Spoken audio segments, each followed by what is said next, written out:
Let's talk about something a lot of men are afraid to say out loud. Sometimes, committing to the wrong woman doesn't just break your heart, it breaks your sense of self. We're told to pursue, to protect, to provide. That's how you prove you're a man, right? You show up, you stay loyal, you keep giving. But what happens when all that effort, all that emotional investment gets turned against you? See, when most men fall in love, they're looking for peace, for loyalty, for someone who won't try to change them, someone who will accept them as they are. That's the ideal. But too often, it goes the other way. You meet someone. She's everything you hoped for. Beautiful, charismatic, full of promise. And in the beginning, she matches your energy. She makes you feel chosen. She's present. She's sweet. She makes you believe she's in it for the long run. But slowly, without warning, the dynamic begins to shift. And the man who once felt like a king starts to feel like a burden. What changed? In many cases, it's this simple truth. Men commit, hoping the woman won't change. Women commit, often hoping the man will. Not because they're evil or manipulative, but because some are more in love with potential than with presence. They're in love with an idea of you, a version of you that they've created in their mind. And as soon as the real you shows up, flaws and all, they begin a silent campaign to fix you, mold you, adjust you. You might not even notice at first. It comes in subtle ways, small criticisms, passive-aggressive remarks, comparisons to other men. Why can't you be more ambitious? You used to be more fun. You're too emotional. And without realizing it, you start to change. Not because she asked, but because you want to be enough for her. You start dimming parts of yourself, hiding the things that make you unique. You stop sharing your real thoughts, your true emotions. You walk on eggshells, hoping to avoid her disapproval. You shrink, and the more you do, the more she loses respect. Because here's the part no one talks about. When a man sacrifices himself to please someone else, he becomes invisible. Not more lovable, not more respected. Invisible. And eventually she doesn't see you as a man. She sees you as a project that never reached completion. And now you're stuck, not in love, in obligation, in a relationship where you can't win. If you stand your ground, you're difficult. If you open up, you're too soft. If you try to lead, you're controlling. If you follow, you're weak. Every version of you is wrong in her eyes, and yet you stay. You convince yourself that if you just improve, just work a little harder, you'll get back to the way it was. But the truth is, she's already gone. Emotionally, mentally, she left the moment she realized she couldn't change you into her fantasy. But instead of walking away clean, she stays just long enough to keep control, just long enough to drain what's left of you. And now, you're the one stuck wondering what happened. Here's what happened.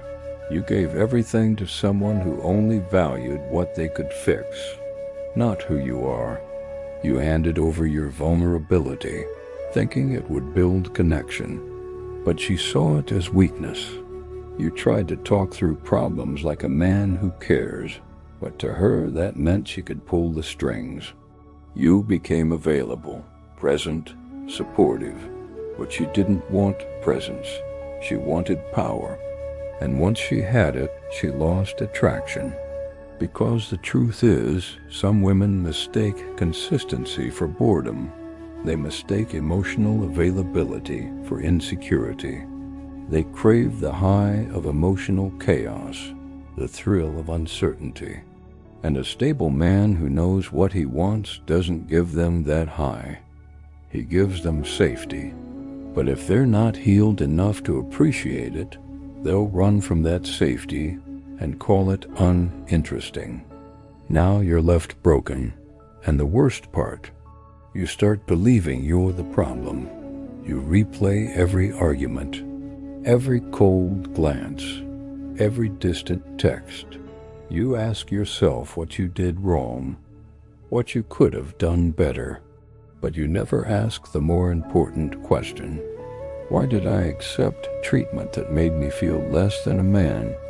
That's where the healing starts, not by blaming her, but by reclaiming yourself, by realizing that a healthy relationship doesn't make you feel small.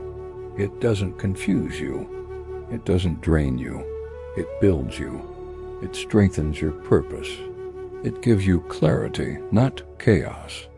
And most importantly, it respects your masculinity. It doesn't try to neuter it. So here's the truth.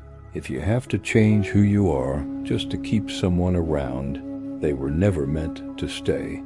If she only loved the version of you that sacrificed your strength, then she didn't love you. She loved control. And that's not a partnership. That's a prison. You don't need to become more passive to be loved. You don't need to over-explain, overextend, overgive. You need to return to your core, your mission, your inner calm, because that's where your power is. That's what makes you unshakable. And from that place, not from fear, not from insecurity, but from strength, you choose the kind of partner who sees you as a man, not a fixer-upper, who values your leadership, who admires your clarity, who doesn't compete with your masculinity, but complements it with her feminine presence. So no, don't chase, don't beg, don't fight to prove your worth to someone who only sees your value when it's convenient. Let her go, protect your peace, and build a life so full of purpose, so grounded in truth, that the wrong people don't even feel comfortable entering it. And to every man listening who's been through this, you're not weak, you're not crazy, you're not broken, you're waking up. And sometimes waking up means walking away from everything that was slowly destroying you in the name of love. Let them call you cold. Let them say you've changed. Let them spin their story. You don't owe anyone your identity just to be accepted. And the more you love yourself, the less you tolerate anything that chips away at your spirit. So if you've made it this far, if something in this message hit you in the gut, like it was speaking directly to your experience, do me one favor, like this video, subscribe to the channel, share it with another man who needs to hear this, because you're not alone. There's strength in this community. There's wisdom in shared experience. And there's peace on the other side of letting go. You were never the problem. You just forgot your power.